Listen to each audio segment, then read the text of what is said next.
Hello everyone, my name is Ryan Cam, and it's time for the Movie Nerds Club yet again. This is the last Movie Nerds Club video of 2021. It's so crazy to think about this is the last Nerds Club video of 2021. This year just, sprinted by. But nevertheless, my 5 choices are going to be the one movie I watch on Halloween every year without fail, on Halloween Day, the one movie that I watch on Thanksgiving Day every year without fail, and 3 movies that I watch on Christmas week without fail. So with that out of the way, let's dive into my list. Number 5, The Shining. Also, I should note that number 5 is not necessarily a mark of quality. I'm going on this based on chronological order, so 5 will be the earliest and 1 will be the latest on the calendar. Hope everybody gets that. 4 years ago, I watched The Shining on Halloween night. It was actually a TCM thing. They were doing a Fathom event at my local theater. I went to see it, and yeah, it was a lot of fun. So much so that every year on Halloween night, I watch The Shining. I don't really think I need to go into detail onto the quality of this movie. I think I've talked about it nearly to death, especially in a couple of these videos. So I won't go any further than I need to. However, The Shining is excellent. It's one of the best horror movies ever made. Even watching it this year, especially with the context of Dr. Sleep, the movie is somehow better. Before I move on, all that I will say is that Stanley Kubrick was a genius, Jack Nicholson is a genius, and that's all there is to it.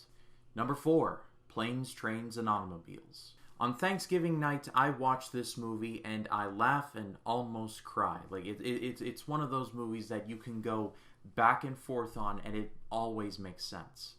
Again, this is a movie that I don't think I really need to talk about any more than I have to, because by me just saying Planes, Trains, and Automobiles, a lot of you are probably saying to yourself, that's the good stuff. And it truly is. When I was younger and I watched this for the first time, I thought John Candy's character was just kind of annoying. But I think now as I've gotten older, I recognize that that was kind of the point. And strangely enough, the movie kind of presents Del Griffith as the nightmare traveler, but then creates a bit of a 180 where by the end, he's like your best friend. Also, the ending where Steve Martin's on the train and then he goes back and asks Del, what are you doing here? And Del's like, my wife died 8 years ago. Bro, that scene just crushes me every time. And then my heart rebuilds again at the very ending where Neil invites Del to his house. This movie's awesome. Number 3, Home Alone. I've actually got a review of this coming up as part of my 25 reviews of Christmas, so stay tuned for that. However, my mom and I watch this every year without fail, and the more I watch it, the more I recognize just how brilliant it is. If you're watching this just from an analytical point of view, it's great, but if you watch this as just wanting to watch a good Christmas movie, it's just as great. You can either look at it analytically or just have it on in the background. It all works. All that I will say is that I miss Chris Columbus. I wish he would still be directing movies. Number 2, A Christmas Story. Just like how every year my mom and I watch Home Alone, my dad and I watch Christmas Story, and it also helps that it is during the 24 hours of Christmas Story on TBS that they do every year.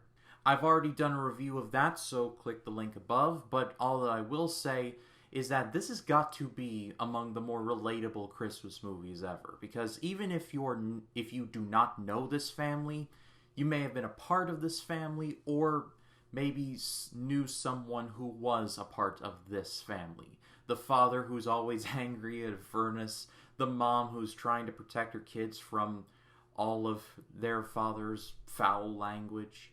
And it's relatable in the sense that the young boy, Ralph Parker, is actually a very well-rounded character. He gets angry, he gets happy, he gets sad.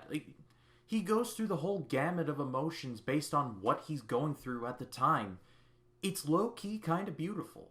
I am very sad that there is a sequel and a live show that I have not seen, but I'm sad that it exists, because A Christmas Story, it doesn't deserve a franchise. It is perfect in its own bubble, like I argue.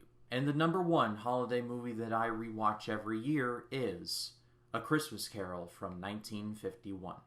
Again, that's another review, so check out my more in-depth thoughts here. But A Christmas Carol is one of those stories that has been told and retold for pretty much over a century by this point.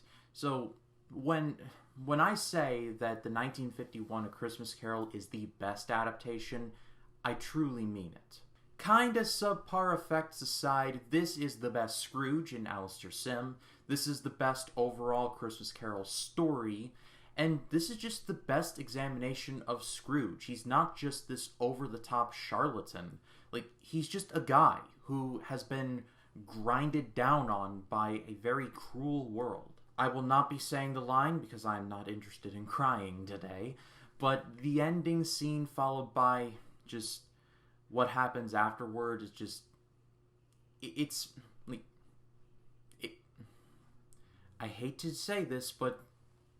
it's cinema. It really is. But that is all for me. Thank you so much as always for watching. I cannot wait to watch my fellow listmates and what they like to watch every year around the holidays. And also, what movies do you like to watch around the holidays that you just do every year? Leave it in the comments. I'd love to hear what you have to say. Also, I guess what I've been kind of subtly plugging is that I am currently in the middle of my 25 reviews of Christmas, reviewing 25 Christmas movies in 25 days, from December 1st to December 25th. The latest one that I did at time of this recording is The Santa Claus from 1994. I'm going to be, today's video is going to be Jingle All the Way, and then in the next coming days, I'll be talking about Home Alone, and the fun is just going to continue, so please do check that out if you're interested.